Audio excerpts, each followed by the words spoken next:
Aquí estoy de nuevo, mis amigos.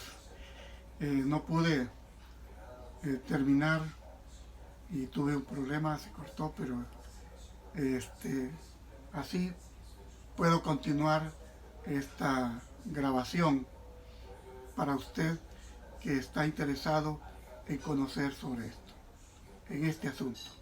Voy a seguir compartiendo este, este asunto para que pueda estar claro los extremos, unos con relación a la inmortalidad. Eh, de modo que quiero continuar hablándole.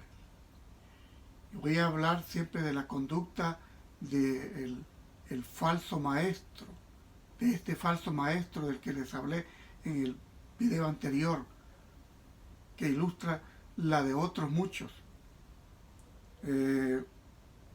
Desprenden de sus contextos unas cuantas palabras de las Sagradas Escrituras, por más que en muchos casos aquellos encierren un significado contrario al que se les presta.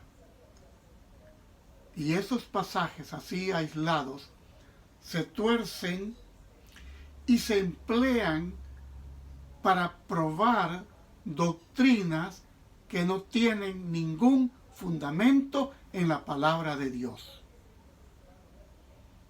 El pasaje citado para probar que el borracho Amnón está en el cielo no pasa de ser una mera conjetura a la que contradice terminantemente la declaración llana y positiva de las Santas Escrituras de que los dados a la embriaguez no poseen el reino de Dios. Primera de Corintios, capítulo 6, verso 10. Voy a leerlo. Tengo mi Biblia en mis manos. Primera de Corintios, capítulo 6, verso 10. Dice claro: ni los ladrones, ni los avaros, ni los borrachos, ni los maldicientes, ni los robadores heredarán el reino de Dios. Así que aquí está claro. Y así es como los que dudan,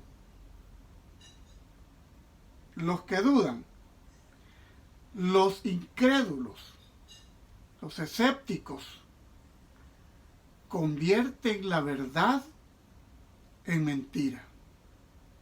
Y con tales sofismas se engañan a muchos y se los arrulla en la cuna de una seguridad carnal. Es decir, que al enseñar estas cosas, muchos están confiados de que no importa cómo vivan, al final tendrán vida eterna. No es así. Si fuese cierto que las almas de todos los hombres van directamente al cielo en la hora de la disolución, entonces bien, podríamos anhelar la muerte antes que la vida. Esta creencia ha inducido a muchas personas a poner fin a su existencia. Y ha habido grupos religiosos que han hecho eso. Sin duda alguna, bueno, algunos de los que escuche y vea estos videos que estoy grabando podrá recordar de aquel pastor que se llevó a una congregación a Colombia No puedo decir el lugar donde, solo recuerdo porque ya hace varios años que ocurrió esto. Y les dijo a ellos que la mejor manera de poder estar en la presencia del Señor era terminar con sus vidas. Y prepararon una sopa envenenada. Y murieron allí alrededor de, no sé si menos o más de 200 personas. Pero fue mucha gente. Por su mismo pastor. Tremendo, ¿no es cierto? Si fuese cierto que las almas de todos los hombres van directamente al cielo en la hora de la disolución, entonces bien podríamos anhelar morir. Y esta creencia es la que ha sido o ha inducido a muchas personas a poner fin a su vida. Cuando está uno anonadado por los cuidados, por las perplejidades y los desengaños, parece cosa fácil romper el delgado hilo de la vida y lanzarse hacia la bienaventuranza del mundo eterno, según esas enseñanzas. Hermanos queridos y amigos, Dios declara positivamente en su palabra que castigará a los transgresores de su ley. Estoy hablando de la ley de Dios, los 10 mandamientos, que son los principios básicos. No que no haya otras cosas que obedecer, hay muchas otras cosas en lo que comemos, en lo que bebemos, en lo que hacemos. Nos bautizamos porque la Biblia dice, pero hay 10 principios muy especiales. Así que los que se lisonjean con la idea de que es demasiado misericordioso para ejecutar su justicia contra los pecadores, no tienen más que mirar a la cruz del Calvario. Porque si así fuera, como estos piensan, entonces Cristo no necesitaba morir en la cruz del Calvario. La muerte del Inmaculado Hijo de Dios testifica que la paga del pecado es muerte. La paga del pecado es muerte. Que toda violación de la ley de Dios debe recibir su justa retribución. Cristo, que era sin pecado, se hizo pecado a causa del hombre. Es decir, murió como si hubiese sido un pecador. ¿Por qué? Bueno, él cargó con la culpabilidad de la transgresión y sufrió tanto cuando su padre apartó su rostro de él, que su corazón fue destrozado y su vida aniquilada. Hizo todos esos sacrificios a fin de redimir al pecador, para que tú y yo tengamos la verdadera esperanza de la vida eterna, o sea, de la conquista de la inmortalidad.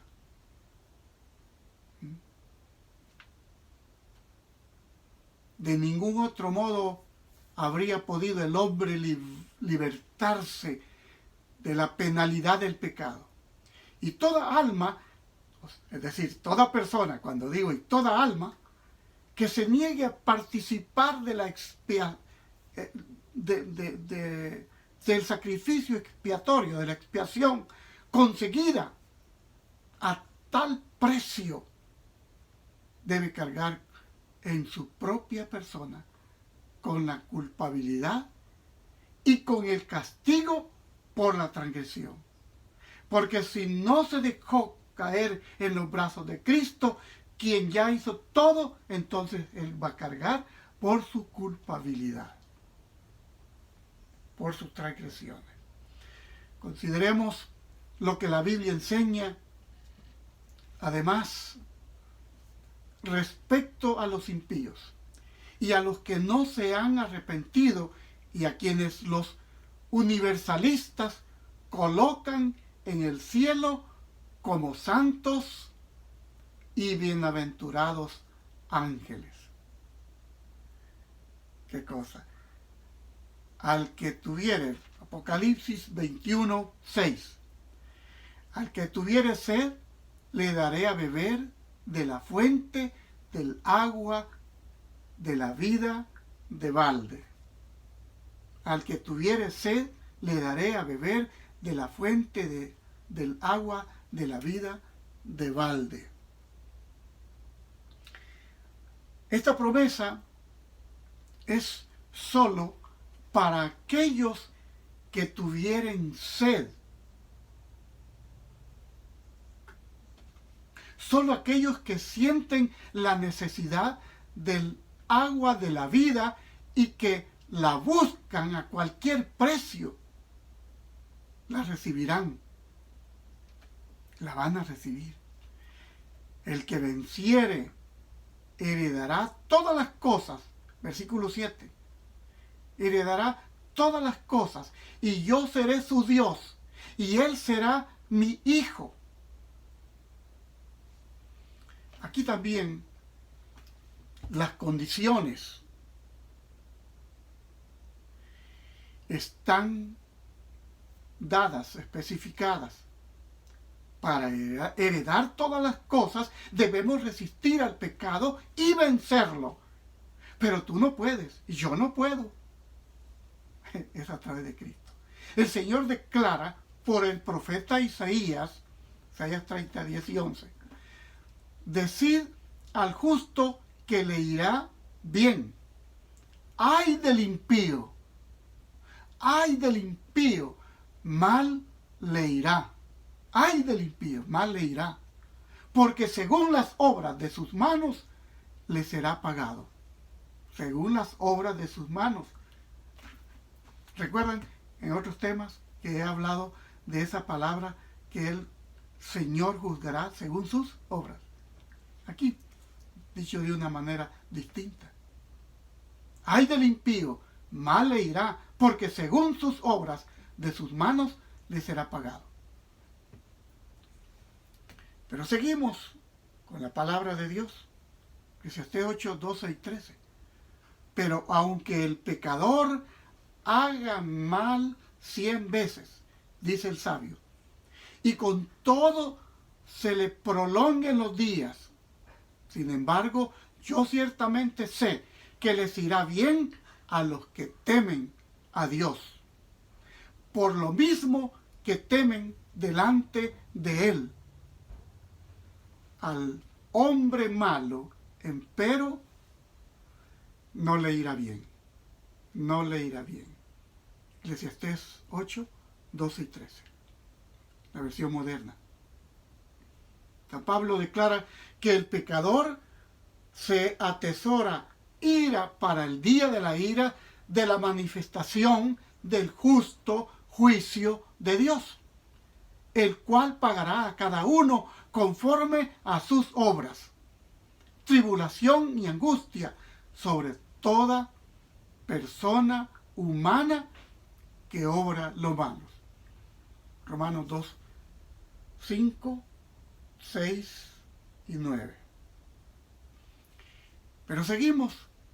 En el libro de Efesios capítulo 5, verso 5, dice: ningún fornicario, ninguna persona impúdica u hombre avaro, el cual es idólatra, tiene herencia alguna en el reino de Cristo y de Dios. Ahí está. Ahora, tú puedes mirarte a ti mismo en este espejo y decir, bueno, estas cosas, alguna de ellas está en mí. Yo debo romper con ello y vivir para Jesús. Seguid la paz con todos, dice Hebreos 12:14. Seguid la paz con todos y la santidad, sin la cual nadie verá al Señor. Aquí estoy dando a conocer estos textos que hablan de cómo es posible conquistar, llegar, tener la inmortalidad cuando sea el momento, no en el momento de morir. Ese no es el día de la recompensa. Bienaventurados, Apocalipsis 22, 14, 15. Bienaventurados los que guardan sus mandamientos para que su potencia sea en el árbol de la vida y que entren por las puertas en la ciudad. Mas los perros estarán fuera, y los hechiceros, y los disolutos, y los homicidas. Fíjese bien, aquí está la otra lista que no está en 1 Corintios 6, 10, o que no está en Gálatas 5. Aquí está la lista. Y los idólatras, y cualquiera que ama y hace mentira. Entonces Dios ha hecho a los hombres una declaración respecto de su carácter y de su modo de proceder con el pecador. Jehová, Jehová, Éxodo 34, 6 y 7. Dios compasivo y clemente, lento en iras y grande en misericordia y en fidelidad, que usa de misericordia hasta la 1000ª generación, que perdona la iniquidad, la transgresión y el pecado, pero que de ningún modo tendrá por inocente al rebelde. Y aquí está. No importa, ya te dije cuán profundo hayas caído, cuál sea tu pecado, grande, enorme cantidad, no importa. Si te arrepientes, de ningún modo tendrá por inocente al rebelde. Pero si tú te entregas a Cristo, todo cambia, será diferente. Destruirá a todos los inicuos. Salmos 37, 8. Los transgresores, todos a una, serán destruidos. El porvenir de los malos será cortado. Será cortado. Así, el poder y la autoridad del gobierno de Dios serán empleados para vencer la rebelión. Sin embargo, todas las manifestaciones de su justicia retributiva estarán perfectamente en armonía con el carácter de Dios, de un Dios misericordioso, paciente y benévolo. Mis queridos, Dios no fuerza la voluntad ni el juicio de nadie. No. Por eso es que Apocalipsis dice, Apocalipsis 3:20. Aquí yo estoy a la puerta y llamo. Si alguno oyere mi voz y abriere la puerta, entraré a él y cenaré con él y él conmigo. Así que Dios no fuerza la voluntad ni el juicio de nadie. No se complace en la obediencia servil. No sé si entiendas eso. O sea, obedezco por miedo. Quiere que las criaturas salidas de sus manos le amen porque es digno de amor, porque Dios es amor. Quiere que le obedezcan porque aprecian debidamente su sabiduría, su justicia y su bondad. Y todos los que tienen justo concepto de estos atributos, le amarán porque serán atraídos a Él por la admiración de sus atributos. ¿Por qué le amas tú, mi querido amigo? ¿Por qué le amas? ¿Por qué le amas? Voy a dejar hasta aquí esto que he compartido. Y terminaré en otro momento. Padre, gracias. Pido, Señor, que bendigas al que ha escuchado esto. Y aún falta. Pido, Señor, que tu bendición llegue a quienes lo escuchen y lo vean. En el nombre de Jesús. Amén. Si esto que comparto, te trae bendición, compártelo tú también. Compártelo. Que Dios te bendiga ricamente.